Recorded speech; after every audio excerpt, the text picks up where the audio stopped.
오늘 함께 나눈 말씀의 제목을 함께 따라서 한번 읽어보도록 할게요. 호랑이는 죽어서 함께 읽어볼까요? 호랑이는 죽어서 가죽을 남기고 그리스도인은 죽어서 예수의 이름을 남긴다. 네, 아멘이십니까? 네, 저 이 제목을 굉장히 짓고 나서 엄청나게 흡족했습니다. 저희 설교학 교수님께서 이 설교 제목은 확 눈에 들어와야 되고 이 제목 하나로도 설교 전체를 말해야 된다고 했는데 잘 지었을지 한번 말씀을 통해 한번 나눠보도록 하겠습니다. 우리 성도 여러분, 혹시 어떤 버스를 좋아하시나요? 좋아하시는 버스가 있으신가요? 마을 안을 유유히 떠다니는 마을 버스를 혹시 좋아하시는 분 계시나요? 아니면 양옆으로 이제 빌딩이 지나가고 마치 내가 도시 사람이 된 듯한 느낌의 시내버스를 좋아하시나요?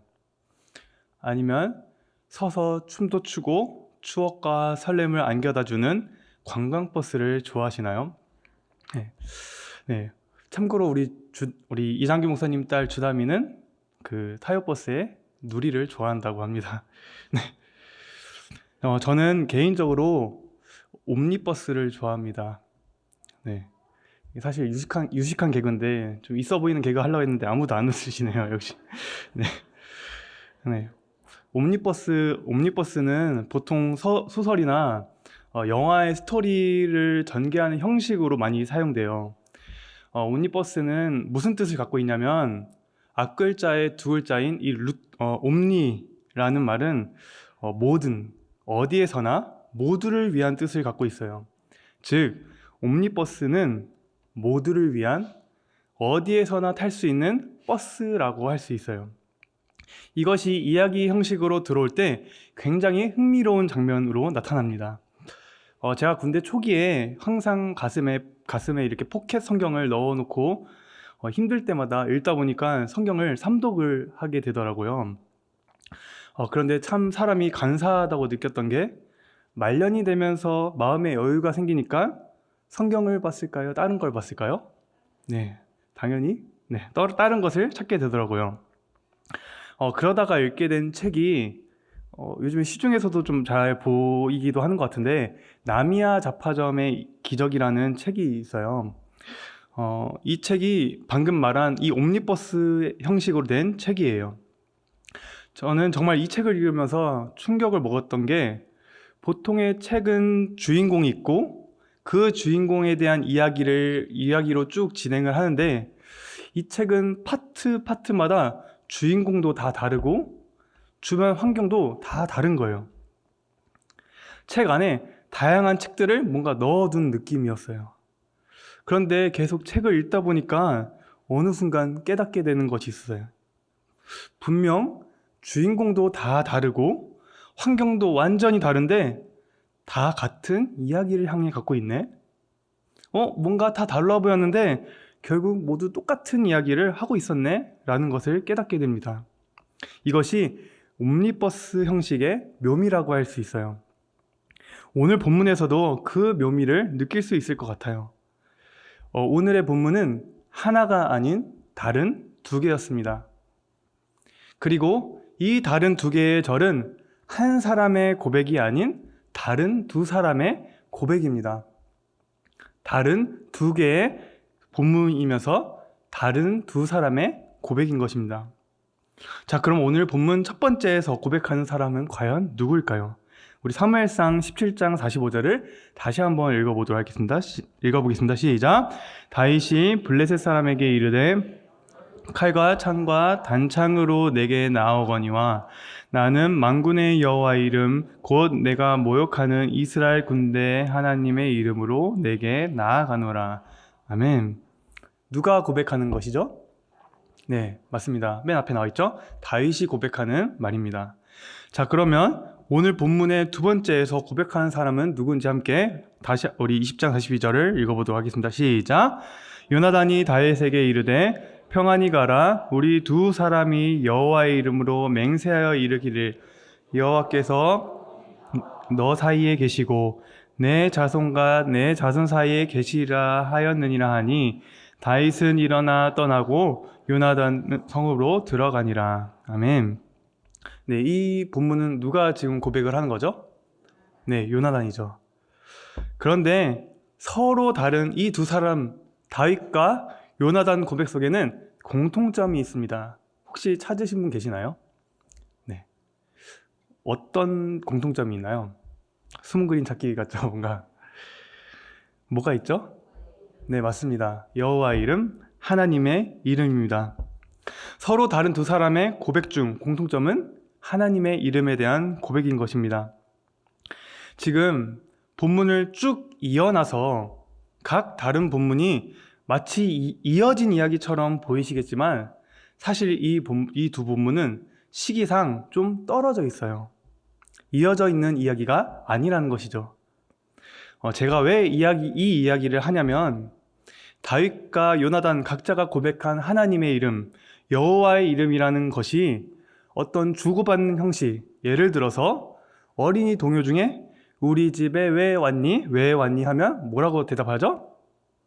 네, 꽃 찾으러 왔단다 하는 것처럼 주고받는 형식으로 말한 것도 아니고요. 뭔가 다윗이 먼저 하나님의 이름을 고백했네? 요나단이 그것을 이어받아서 여호와의 이름을 고백했구나. 이것도 아니고 또한 마치 하나님의 이름이라는 것이 당시에 자주 사용되었던 뭔가 유행어와 같은 말이 아니었다는 것입니다. 여기서 핵심 포인트는 지금 다윗과 요나단 각자가 고백할 때 현장도 다르고 시기도 다르고 사건도 다르다는 것입니다. 그런데 이렇게 현장도 다르고 시기도 다르고 사건도 다른데 공통점이 있다고 했죠? 여호와의 이름, 하나님의 이름입니다. 그리고 한 가지 공통점이 더 있다고 하면 서로 다른 사건이지만 처한 상황이 굉장히 비슷합니다. 둘 모두 상황이 매우 긴박해요. 어찌 보면 죽음에 가까운 상황이라고 볼 수도 있을 것 같아요. 각자의 상황을 좀 자세히 한번 들여다보겠습니다. 사무엘상 17장, 이 이야기 많이 아시죠, 우리가? 다윗과 골리앗의 이야기입니다. 신체적으로 성장하는 시기였던 다윗과 반면에 세상에 이런 거인이 어디 있을까 싶을 정도로 키가 아주 컸던 약 3m 정도 되는 골리앗과의 대결입니다. 키가 3m나 되는 거인과의 대결입니다. 그런데 실제로 키로 압도하는 힘 같은 게 있더라고요. 저보다 1살 많은 친척형이 있습니다. 어렸을 때는 그 형이랑 항상 친하게 지내고 장난도 많이 쳤습니다. 그때는 저보다 키가 조금 더 컸거든요. 그런데 중학교, 고등학교를 들어서면서부터 저도 키가 크긴 크는 것 같은데 그 형은 키가 너무 커버린 거예요. 제 키가 지금 175인데 그 형은 190까지 커버렸어요. 분명 어렸을 때는 이렇게 장난도 치고 친하게 지냈는데 물론 지금도 친하게 지내지만 키가 190인 이 형이랑 있으면 가끔 키 때문에 무서워 보일 때가 있어요. 키가 압도하는 힘이 있다는 것이죠. 게다가 골리앗은 위로만 큰 사람이 아니었습니다. 옆으로도 컸어요. 근육으로죠. 조사해보니까 골리앗이 썼던 투구의 무게가 약 56kg라고 해요. 보통 우리 남자들이 군대 가서 매는 가방이 있거든요. 군장이라고. 그게 제 기억으로 한 30kg 정도 되는데 그 골리앗은 지금 군장을 머리에다가 2개 정도 이고 있는 격입니다. 그만큼 골리앗은 키로 압도하는 힘을 소유하고 있는 사람이면서 동시에 그 무거운 갑옷을 착용할 수 있을 만큼의 힘을 소유하고 있고 당대의 최고의 무기로 중무장한 사람이라고 할 수 있습니다. 그런 골리앗 앞에 지금 다윗이 서 있는 것입니다. 누가 봐도 이 대결의 승패는 진작이 됩니다. 지금 다윗의 상황은 긴박하면서 죽음과 그렇게 멀리 떨어져 있지 않은 것 같습니다. 요나단의 상황을 볼까요? 사무엘상 20장이죠. 요나단이 이 고백을 할 적에는 어떤 카페와 같이 편안한 공간에서 다윗과 대화를 나누는 게 아닙니다. 아시다시피 사울 왕이 다윗을 무척 싫어합니다. 이젠 미워하고 싫어하다 못해 다윗을 죽이려고까지도 합니다. 사무엘상 20장 42절은 그런 위험한 상황에 놓인 다윗을 도망칠 수 있도록 사울 왕의 아들인 요나단이 도와주는 장면입니다. 왕의 아들이 왕이 싫어하는 사람을 살려준 사건이죠. 얼마나 긴박합니까? 이 상황 또한 죽음과 그렇게 멀리 떨어져 있지 않은 것 같습니다. 이렇게 사건도 다르고 다른 현장이지만 긴박하고 죽음과 가까운 이 각자의 상황 속에서 기가 막히게 같은 말을 합니다. 여호와의 이름, 하나님의 이름입니다. 우리 보통 위험한 순간에 외치는 말이 있어요. 어떤 걸 많이 외치죠? 애들은 보통 우리는 엄마야 라는 말을 많이 외치죠. 우리 아이들이 우리 울기 시작하면 외치는 말이 뭐가 있죠? 얘들아? 여기 뒤에 울기 시작하면 외치는 말이 뭐 있죠? 엄마라고 외치죠. 왜 아빠는 안 외치는지 네, 아빠 좀 서운하시겠어요. 오랫동안 우리 신앙생활을 하시는 분들도 놀랄 때 보통 어떻게 외치시죠? 주여, 아버지, 아이고 주님 막 이렇게 외치시죠. 네, 이렇게 갑작스러운 상황에서 툭 하고 나오는 말들이 있습니다. 보통 우리는 그 말 중에 이름을 많이 말합니다. 왜 이름을 말할까요? 왜 갑작스럽게 놀랄 때 나오는 말, 그 말 중에 왜 이름이 가장 많이 나올까요? 그 대상을 항상 중요하게 생각하고 믿음직하게 느끼고 있었기 때문입니다. 자, 그럼 다윗과 요나단이 아주 긴박한 상황 속에서 하나님의 이름을 지금 외치고 있습니다. 왜 그들한테는 그 이름, 하나님의 이름이 왜 그렇게 중요했을까요? 보통 사람들은 당신은 누구십니까? 라고 질문했을 때 뭐부터 대답하죠? 당신은 누구십니까? 할 때 당연히 이름부터 얘기합니다. 당신은 누구냐라고 했는데 제 발 사이즈는 어떻고요? 제 집 주소는? 라고 이야기하지 않죠.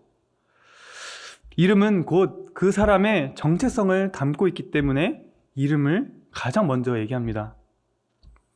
다윗과 요나단 각자가 하나님의 이름을 외친 것은 그동안 자신들이 하나님에 대해서 어떻게 생각하고 있는지, 어떻게 믿어왔는지를 보여주는 것입니다. 오늘은 그 대상의 정체성을 나타내는 그 이름, 바로 하나님의 이름의 특징에 대해서 두 가지로 함께 나눠보고자 합니다. 하나님의 이름 특징의 첫 번째는 바로 이렇습니다. 자막 한번 보여주시겠어요? 없나요? 네. 하나님의 이름 특징 첫 번째는 바로 하나됨입니다. 보통 성경에서 가장 좋은 우정의 케이스로 다윗과 요나단으로 많이 얘기합니다. 어떻게 이 둘이 하나가 될 수 있었을까요? 어떻게 이들이 하나로 뭉칠 수가 있었을까요? 말씀에서는 이 둘 사이를 이렇게 묘사하더라고요. 사무엘상 18장 1절을 보시면 다윗이 사울에게 말하기를 마침에 요나단의 마음이 다윗의 마음과 하나가 되어 요나단이 그를 자기 생명같이 사랑하니라. 아멘. 정말 아름답죠. 그런데 사실 이 아름다운 우정에는 둘 사이를 가로막는 벽이 있습니다. 흔히 서로 잘 섞이지 않을 때 너희들은 참 이것과 이것 같다라고 묘사를 많이 하죠. 뭐죠? 네, 물과 기름과 같다라고 얘기를 많이 하죠. 물과 기름이 섞이지 않는 이유는 물과 기름의 성질이 다르기 때문입니다. 질적인 차이로 인해서 둘은 함께 할 수 없는 것이죠. 그런데 사람을 질적인 차이로 나눠서는 안 되겠지만 안타깝게도 사람을 질적인 차이로 나눈 것이 있었죠. 바로 계급입니다. 요나단은 왕자였고 다윗은 당시에도 가장 천하다고 취급되었던 목동일을 하고 있었습니다. 당시에는 왕자와 평민, 이 목동이 하나가 된다? 당시로서는 이 상황은 절대로 가능하지 않은, 이해할 수 없는 부분입니다. 그런데 그 둘이 하나가 되었습니다. 그들은 마치 물과 기름과 같아서 절대로 섞일 수 없는데 하나가 되었어요. 무엇으로요? 그들 각자가 고백한 것처럼 하나님의 이름 때문입니다. 제가 대학교를 다닐 때 교수님께서 교회는 이것입니다 라고 강조하신 적이 있습니다. 무엇이냐면 교회는 예수의 이름으로 모였다가 예수의 이름으로 파송되는 것이 바로 교회라는 것입니다. 다시 한번 말씀드릴게요. 교회는 예수의 이름으로 모였다가 예수의 이름으로 다시 파송되는 것이 바로 교회입니다. 교회는 다른 조건이 없습니다. 오직 예수님의 이름으로, 예수님의 이름이 우리의 조건이며 우리는 그 이름으로 모이고 그 이름으로 다시 파송되는 바로 교회인 것입니다. 우리는 교회에 들어올 때 보이지 않게 명찰을 달고 들어옵니다. 그 명찰에는 이렇게 써져 있죠. 예수님의 이름. 우리는 교회에 들어올 때 예수님의 이름을 품고 들어옵니다. 예수님의 이름으로 모여서 함께 말씀을 듣고 배우고 함께 나눕니다. 이렇게 함께 모인 뒤에는 그 말씀을 갖고 예수님의 이름으로 세상으로 파송됩니다. 이것을 바로 교회라고 부릅니다. 우리 모두가 예수님의 이름으로 모였다가 예수님의 이름으로 파송되는 교회인 줄 믿습니다. 다윗과 요나단 사이에서도 계급이라는 사회적인 간격은 존재했지만 그러나 그러한 사회적인 인식 속에서도, 사회적인 그 간격 속에서도 그것을 넘어서서 그들이 하나 될 수가 있었던 것은 바로 하나님의 이름 때문입니다. 우리 내순교회도 하나님의 이름으로 하나 되는 교회가 되길 간절히 바라겠습니다. 다음으로 하나님의 이름의 특징 두 번째는 바로 구원입니다. 다윗과 요나단은 무엇을 믿고 이런 긴박한 상황 속에서 하나님의 이름을 외칠 수 있었을까요? 그 이유는 하나님의 이름 안에는 구원이 담겨 있기 때문입니다. 어떤 신학자는 다윗과 골리앗의 싸움에 대해서 이렇게 얘기합니다. 다윗은 검이나 창을 갖지 않은 명백히 불리한 입장이다. 그러나 다윗은 자신의 은밀한 무기가 골리앗을 능가하고도 남는다는 것을 알고 있었다. 다윗의 그 은밀한 무기가 무엇일까요? 다윗이 갖고 있는 그 은밀한 무기, 바로 하나님의 이름입니다. 다윗은 골리앗의 그 거대하고 강해 보이는 그 무기를 능가하고도 남는 하나님의 이름이라는 구원의 무기를 갖고 있었습니다. 그래서 다윗은 골리앗 앞에서, 그 등치도 크고 힘도 센 골리앗 앞에서 전혀 두렵지 않았습니다. 왜냐하면 자신은 약할지라도 하나님은 강하시기 때문입니다. 어린아이들이 놀이터에서 가장 많이 하는 말이 뭔지 아시나요? 어린아이들이 놀이터에서 가장 많이 하는 말이 있어요. 바로 너 몇 살이야? 그 어린 나이에도 위아래를 정해요. 그런데 더 웃긴 것은 자기 나이 그대로 말할까요? 아니겠죠. 자기 나이보다 더 올려서 얘기합니다. 지금 이 이야기는 다름 아닌 제 이야기입니다. 분명 저도 유치원을 다니고 있고 그 친구도 다른 유치원을 다니고 있는 것을 아는데도 불구하고 서로의 나이를 더 올립니다. 결국 그 늘어난 나이를 계산해 보니까 저희는 유치원에서 중학생이 되어버린 것입니다. 그런데 이 싸움이 한순간에 끝날 때가 옵니다. 언제냐면 바로 저보다 4살이 많은 친형이 저에게 무슨 일이 있냐고 하면서 찾아올 때입니다. 형이 저와 함께하는 순간 즉시로 게임 스코어 1대 0, 그 친구는 깨갱하고 도망치게 됩니다. 제가 이 싸움에서 지금 한 거 뭐 있나요? 뭐 있나요 지금? 거짓말을 하나 했네요. 네, 제가 이 싸움에서 한 것은 아무것도 없습니다. 그저 형이라는 존재가 저와 함께 할 때, 형이라는 존재가 저에게 찾아왔을 때 그 싸움은 게임 끝입니다. 승리인 것입니다. 다윗이 이렇게 말하죠. 다윗이 블레셋 사람에게 이르되 너는 칼과 창과 단창으로 내게 나오거니와 나는 만군의 여호와의 이름 곧 내가 모욕하는 이스라엘 군대의 하나님의 이름으로 내게 나아가노라. 쉽게 말해 다윗은 이렇게 말을 하는 것입니다. 골리앗, 나 가진 것 아무것도 없어. 나 하나도 없어. 그런데 나는 너를 능가하고도 남는 만군의 여호와의 하나님 그 이름으로 너에게 나아갈 거야. 이 고백이 우리의 고백이 되길 간절히 바랍니다. 세상의 많은 어려움과 두려움이 우리를 덮칠지라도 그 세상을 향해 우리는 이렇게 말합니다. 세상아, 비록 나 가진 것 하나 없지만 나는 두렵지 않단다. 왜냐하면 나에게는 구원의 하나님이 나와 함께 계시기 때문에, 구원의 하나님이 지금도 나를 보호하시고 지키시기 때문에 나는 결코 두렵지 않단다. 하나님의 이름 안에는 구원이 담겨 있습니다. 믿으십니까? 하나님의 이름 안에는 우리를 하나 되게 하는 것과 구원한다는 의미를 품고 있습니다.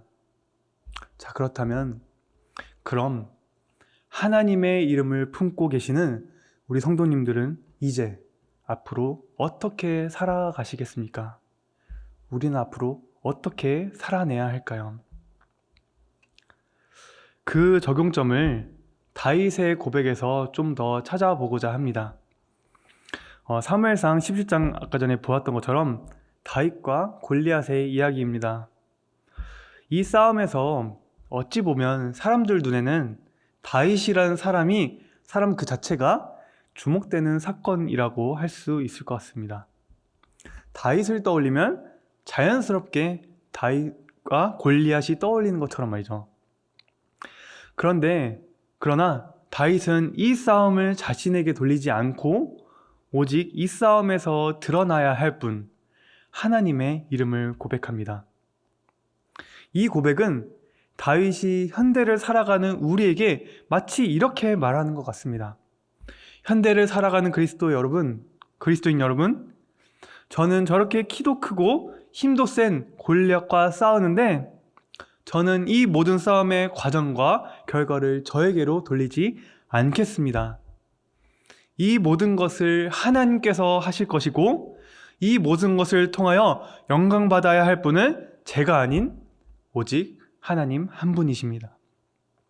주 안에서 사랑하는 성도 여러분, 우리 모두가 하나님의 이름만 드러내며 하나님의 이름만을 나타내는 그러한 그리스도인이 되길 간절히 바랍니다. 교회에 지나온 역사들을 보면 하나님의 이름, 예수님의 이름을 위해 죽음을 아끼지 않고 힘썼던 많은 그리스도인이 있습니다.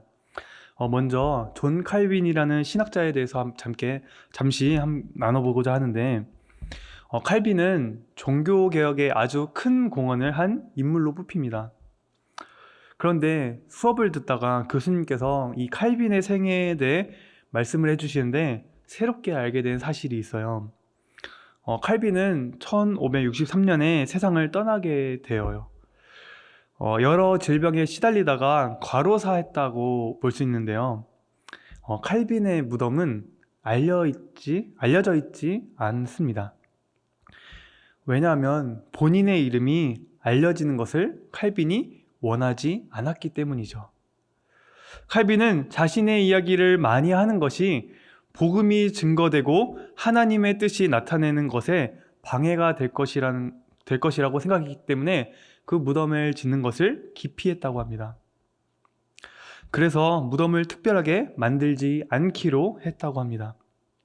자신이 종교개혁에 아주 큰 공헌을 했기 때문에 자신이 죽게 되면 마치 자신이라는 사람이 신화와 같은 전설적인 존재가 되는 것이 기독교 정신에 맞지도 않고 특별히 우리 개혁파 전통에 맞지 않기 때문에 그렇게 했다고 합니다. 그래서 실제로 그 생각대로 자신의 무덤을 특별히 만들려고 하지 않은 것입니다. 그런데 사진 한번 보여주시겠어요? 사진을 보시면 무덤이 있습니다. 어떻게 된 건지 보니까 1980년 정도에 제네바시의 중요한 관광의 칼빈이라는 존재가 중요한 관광의 주제였기 때문에 외국인들을 위해서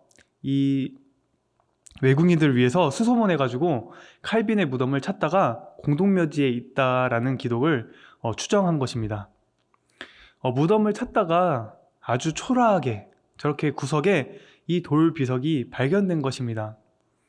그런데 우리 지금 보이진 않지만 아주 희미하게 글씨가 써져 있는데, 네, 다음 사진 보여주시겠어요?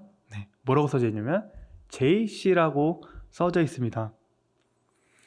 대부분 이 JC를 자신의 이름 존 칼빈, 장 칼뱅이라고 쓴 것이다라고 하는데, 이것을 가이드 해주신 목사님께서 이렇게 말씀을 해주셨다고 해요.